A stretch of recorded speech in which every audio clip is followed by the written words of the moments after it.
Hey guys, what's up? This is Curtis Pike. My friends call me Big C. I'm with TGN Games, guys, and today I'm introducing a new guest commentator. His name is Fatiguu, and he's going to be rolling through Blackrock Caverns. Guys, this is his first post with us, so please take it easy on him. He is a TGN virgin. And as always, please leave your comments, any questions or concerns you have on our wall. We will look at them all and we will respond. Guys, finally, if you have a video or you want to make your own videos and post them with TGN, hit Big C up at curtis@tgn.tv and I will post your videos. Without any further ado, please welcome Fatiguu and enjoy your Blackrock Caverns. Big C out. Hey guys, Fatiguu here, and today I'm going to be walking you through the bosses in heroic Blackrock Caverns. So let's just get right into it. The first boss you'll encounter in this instance is Cromgold Bone Crusher. He's a pretty simple fight, and his mechanics aren't that hard, nothing you really haven't seen before. I mean, a lot of the fights in Cataclysm are pretty much the same mechanics. Kill the ads, don't stand and stuff, etc. So what this guy's going to do is, every now and then he's going to spawn ads, and he's going to cast a Quake. The ads, if you have a really good geared tank, you don't really need to worry about. Our group composition was 2 Ellie Shamans and me a Hunter, so we just occasionally threw AoEs down and the ads came out, and there was no problem. But as you just saw, he's occasionally going to cast Quake, which is going to hit all party members for, it looks like, around 30k. You can't move out of it. You saw me trying to move out of it. I don't believe you can. I tried to move out of it pretty much the whole boss fight, and it doesn't do anything. I still take damage. So I guess your healers should just heal through that. If your healer is good, you'll be fine. Good players here, people. Need good players. There we go again. I tried to move out, and I only got one take that time, so a couple should be avoidable. Now here, what's going to happen is he's going to bring everyone to the center, and he's going to trap you in chains. You have to DPS the chains to get out, and then run away as fast as you can, because if you don't run away, he's going to turn around and be like, boom, and you're going to get clipped, and you're going to, like, die, and it's not going to be good, and your whole group's going to be mad at you and rage at you. Then you're going to have a giant ginger in your group that's going to get really, really pissed off. So what you're going to want to do is you're going to want to run away as soon as you DPS those chains down and get away. And that's pretty much the whole boss fight. He's going to do that again one more time in this video, so you get to see it happen again.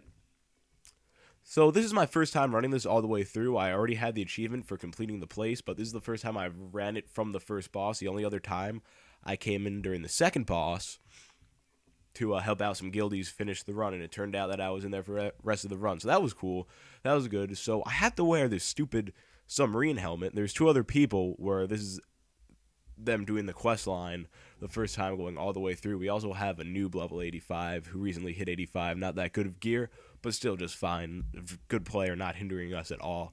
Good group we had going here. But we have to wear the stupid submarine helmet. So this whole instance, we were trying to figure out how to take off this submarine helmet because it was so damn annoying. Like, where am I going to go scuba diving that would require me to wear this giant helmet? Am I going scuba diving in lava? Am I going scuba diving on rock? I don't know why we had to wear the helmet. It was stupid, but the quest line, even though no upgrades, doing the quest line on heroic mode wasn't the best idea, but got a nice piece of gold. So, that was good. Good stuff coming from that. And down goes the boss. Hooray. And Raz the Crazed is pissed off. LOL, you mad, bro? Second boss of the instance is probably my favorite in the instance. Korla, Herald of Twilight.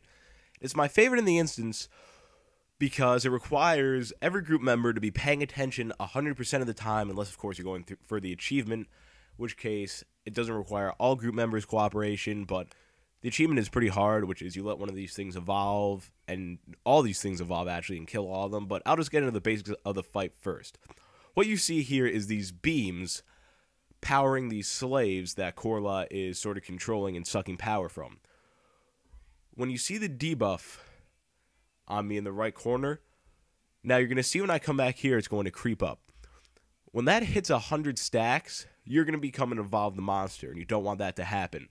But the minion is getting the same debuff as you. So you want to stand in the beam to block the minion from getting the debuff. But when you hit about 80 stacks out of 100, you want to move away, and it's going to count down. But while it's counting down, the same amount of time it took you to get to whatever number you're at, the minion's going to get to that number too. So you have to run back and block the beam again. like I'm about to do here at the Giro, you want to jump right back in there. Because if you screw up, he's going to evolve, and if that's unexpected, you're probably going to wipe the raid. So Corla's going to also cast a move called Dark Command, and that needs to be interrupted because that's going to hit your tank very hard. She is also going to cast a Fear. If the Dark Command was what the Fear is called, I'm very sorry that I screwed that up. But we have Fear Ward totems down because we have 2 Shamans, so we're not moving anywhere from any sort of fear, anything, which is really good to have during this boss fight if you can have something that will keep you from getting feared, because that will just screw up your debuff cycle immensely when you get feared. Because the first time I did this, we didn't have any anti-fear, and things almost got pretty hectic. And she's only going to cast fear on 1 person in the party, by the way. So it won't be your entire party, but if it's someone that's in control of the beams, you're in trouble. You really have to pay attention in this boss fight, because I tried this earlier on in the expansion, we had a player that pretty much tunnel visioned and stopped paying attention, and then boom, big demon bad. It was not very good, and of course we had to go back and try it again, but don't tunnel vision, always keep an eye on that debuff over there, and you'll be fine. That's pretty much the whole fight. And of course when it says interrupt now, just interrupt it. Alright, the next boss is a bit of a doozy here. He's probably the hardest boss in this entire instance. So what this guy does, Karsh Stonebender. He starts off with this buff on himself called Obsidian Armor or Quicksilver Armor, and what that does is it pretty much makes him impervious to damage. Reduces damage taken by 99%. This entire fight relies on the tank and the healer. All the DPS has to worry about is killing ads and not standing in the yellow fire that hurts you. Lava hurts you, folks. Don't do it. So the tank is going to want to tank him through that yellow pillar in the middle. And what that does is it puts the superheated obsidian armor debuff on the boss, and that increases damage taken by 10%, but he also deals 1,000 fire damage stacking per buff extra to the tank. And this can stack up to 100 times, and the 1,000 fire damage scales into heroic to be more with each stack. We actually got the achievement this run to get him up to 15 stacks, and we didn't even realize it. We were like, oh, alright, that's awesome.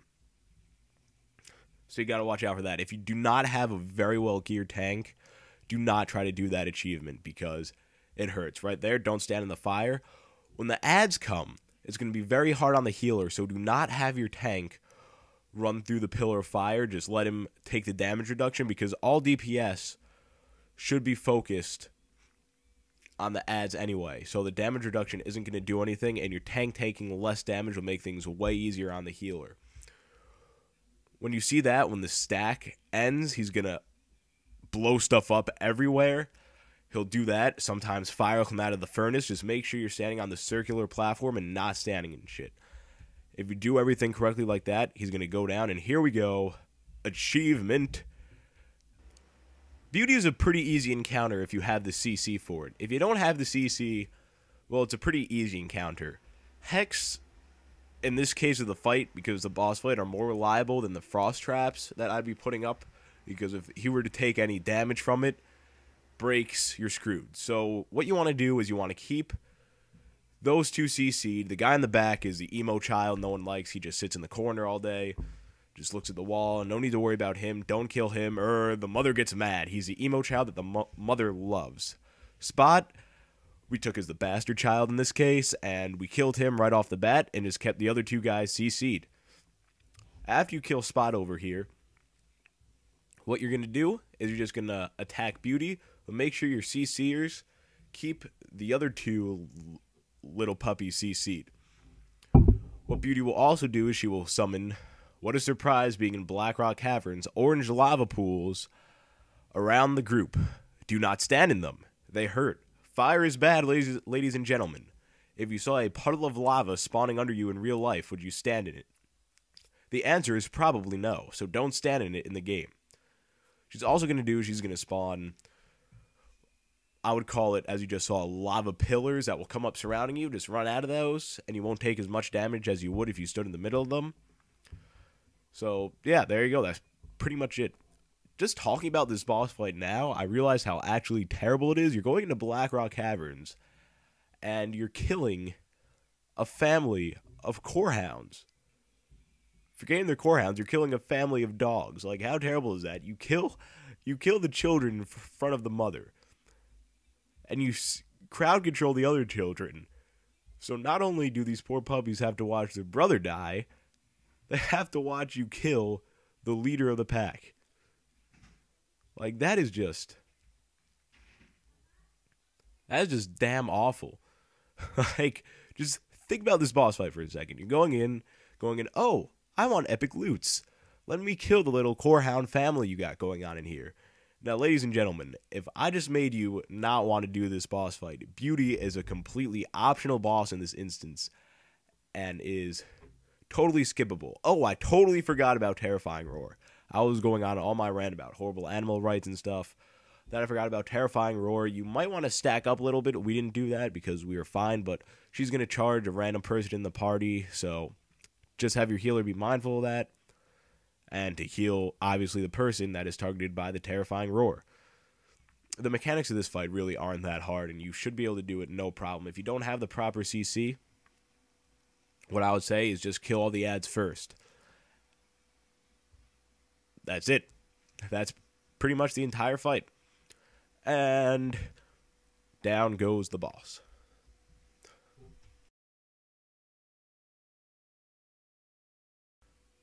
This last boss can either be really easy or really hard based on your group makeup. Unfortunately, we fell into the hard part of the group makeup because we didn't have a mage. If you have a mage with you, this fight will be prime. So let me tell you how this fight works. You see those 3 ads around Lord Obsidian?